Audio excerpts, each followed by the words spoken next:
aujourd'hui tu te bats pour la culture camerounaise.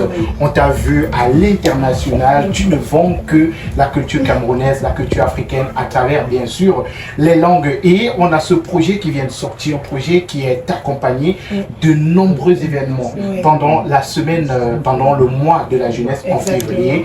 Il y a une semaine qui sera consacrée au projet Heroes of Freedom. Donc, nous allons aller dans les écoles. Lorsque les enfants auront déjà reçu des projections cinématographiques, des documentaires, ils seront déjà au courant de ce qui s'est passé, des héros. Alors, maintenant, pour qu'ils nous apportent aussi un peu de leur génie, on fait travailler les ménages, on va dire, ben voilà les enfants, maintenant vous êtes au courant de ce qui s'est passé, proposez-nous des sketchs. Si tu devais être un héros, qui devait être, tu t'identifies à qui? Alors vous nous proposez des petites choses. Il y aura une semaine de la jeunesse comme si vous nous proposez et on va finir avec un gagnant. Des trucs très simples, tout simplement. Donc toute la semaine de la jeunesse, ce sera ça. Vous savez, lorsque vous avez reçu un cours, après on donne les devoirs. Ce sera un peu comme une espèce de restitution des devoirs pour voir s'ils ont vraiment compris. Donc ils vont nous faire des sketchs, on verra, ce sera un amusement et on va faire gagner des prix. Et est-ce que les établissements où ça va se dérouler sont déjà choisis? Nous avons identifié quelques établissements et nous sommes ouverts. Donc partout je passe dans les radios, je dis s'il y a des gens qui nous écoutent, qu'ils nous contactent pour leurs écoles et nous on va venir avec plaisir. Ce n'est pas payant parce qu'il faut qu'ils comprennent. Moi ce n'est pas une démarche. Est-ce qu'elle va demander qu'on la paye? Non, moi je suis dans une démarche purement patriotique. J'ai envie de transmettre. Je n'attends pas à être payé. Mon salaire, c'est de savoir que après, quand je serai plus vivante, que j'ai laissé quelque chose à ma prospérité. Et c'est un magnifique héritage que tu es en train de laisser là à travers ta musique, à travers tes actions.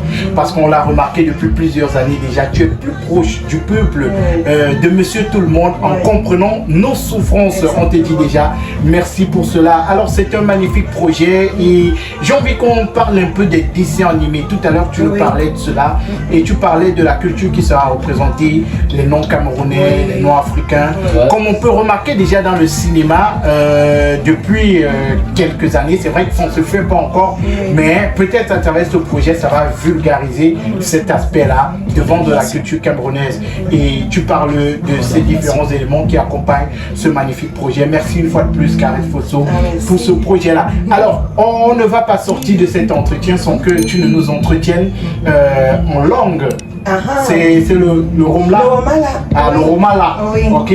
C'est le Romala, sans que tu nous entretiennes, que tu ne nous parles peut-être en langue. Et moi, dans ce studio, il y a quelqu'un qui m'impressionne particulièrement. Il s'appelle Babana, parce qu'il parle très bien son langue. Oh, bravo. On applaudit Babana. Merci Magique, merci. Mais tu peux parler. Non. Je suis là, non, je suis né là-bas, donc c'est pas ce qui m'a empêché de parler ma langue. Et tu parles quelle langue? Le Foufoulde. C'est bien ça. Déjà passé sur de l'extrême nord Cameroun. Donc bravo, un héros de la liberté. Ah oui, il est libre. Tu sais, parler sa langue, c'est s'affranchir. C'est-à-dire que tu peux être quelque part avec ton parent, il te dit fuyons, tu cours. Alors que si il te dit fuyons, tu dis tu dis quoi? Tu peux mourir. C'est vrai, tu peux mourir parce que la mort peut arriver ta mère. Voilà. Et toi tu es là, tu ne comprends pas. Tu commences à dire que mon gomme de cola. Et il y a quelqu'un qui parlait de crayon, je ne sais pas ce qu'il veut dire. Elle passait au coquille. Moi,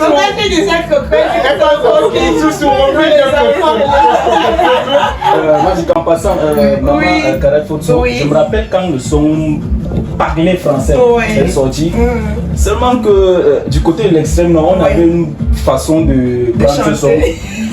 En fait, je croyais que j'étais le seul, mais je me suis rendu compte que même mon père qui était de l'extrême nord n'avait pas prononcé parler français. En fait, la majorité des nordistes disaient parler français. Non, c'est une vérité. Parler français. En fait, là-bas, en fait, l'accent bamileke est inconnu. Voilà. Donc, nous on s'est dit, parler français, ça ne donne pas. Pourtant, dans le son, nous, on suit parler français. Oui. Maintenant, les nordistes ont une fois dit parler français. Parler. Là, je suis très sérieux. Là, je suis très sérieux. Non, mais tout le monde disait parler français, parler français, parler français. Même je pense que la première fois que je pense que vendredi passé, je t'ai dit parlait. Ah, Carrette photo de parler français.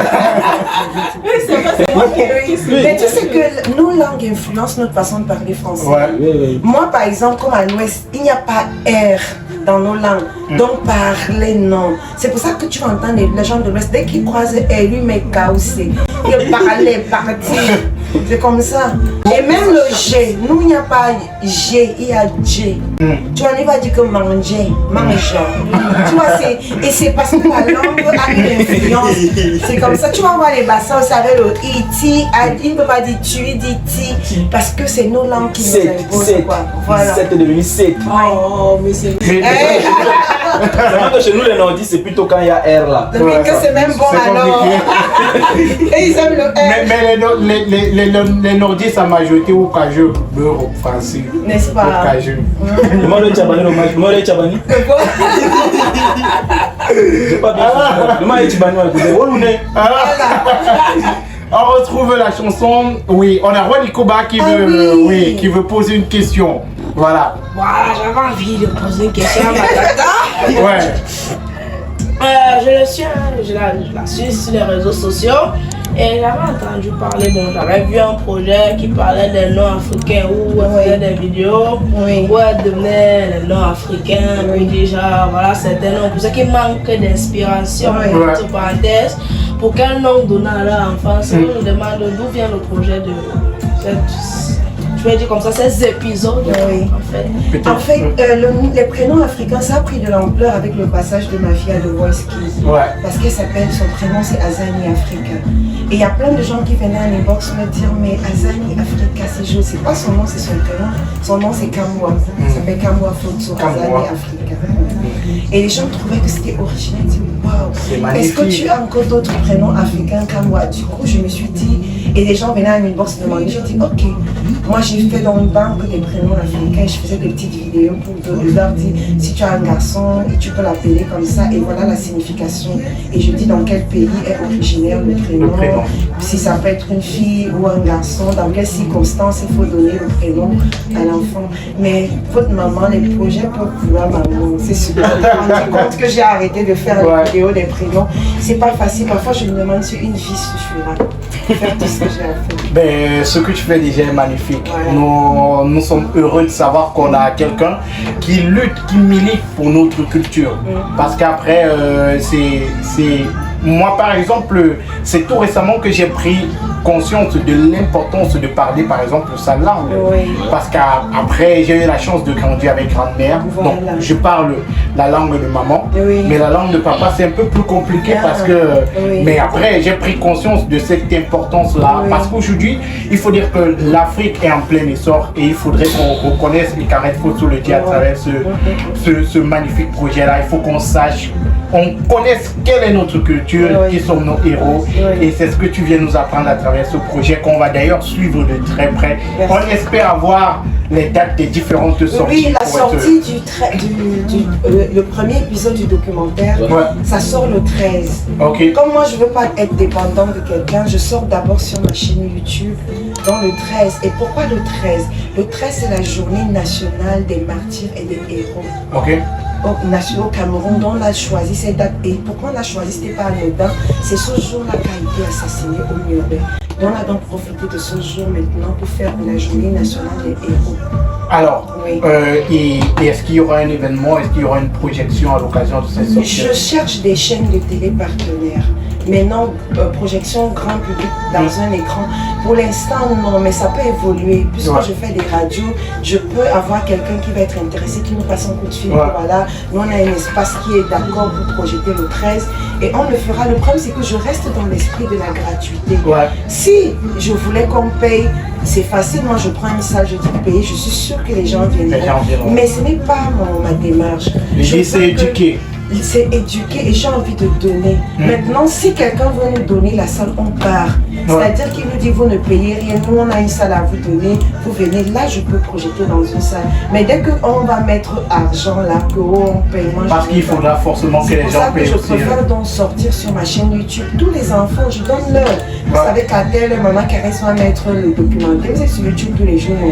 Vous partez, vous regardez, c'est comme ça. Voilà, et on va attendre certainement ce documentaire-là, on va relier le lien, on va relier tout ce qui... Commencez déjà, moi j'ai fait ma part les enfants, j'ai sorti la chanson Heroes of Freedom. Il faut déjà qu'on implémente d'abord le refrain de cette chanson dans toutes les mémoires.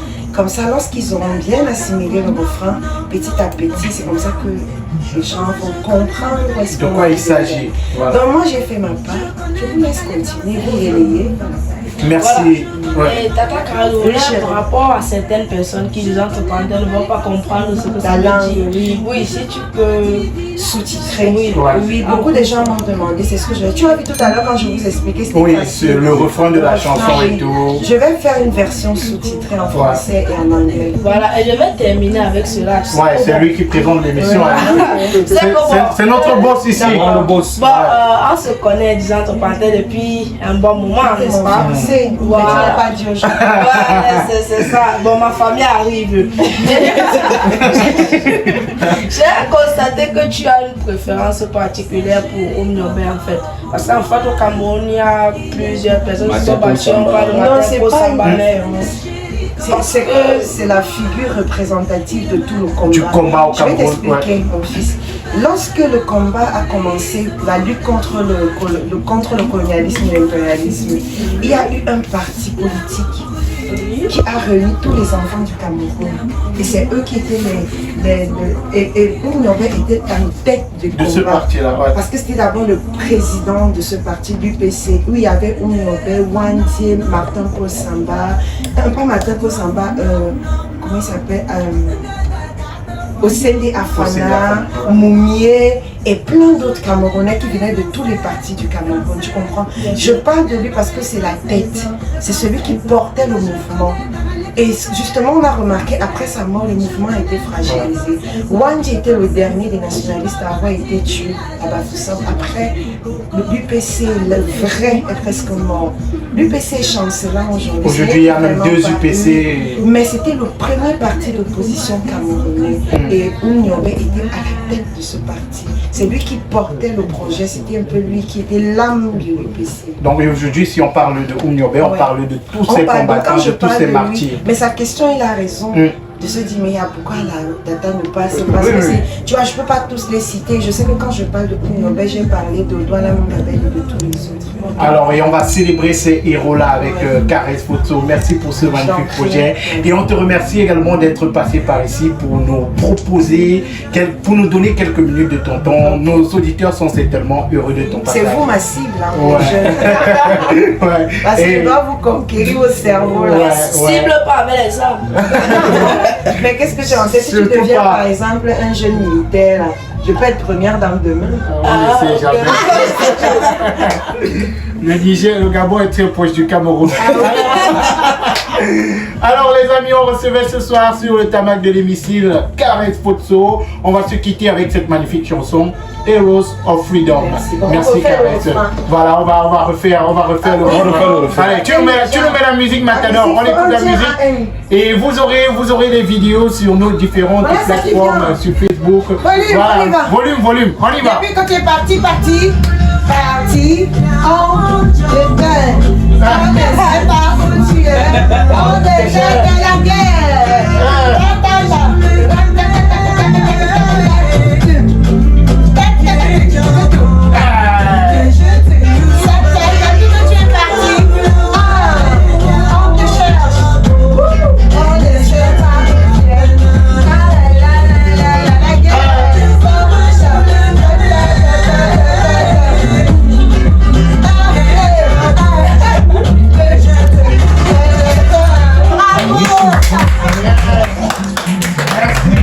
Merci.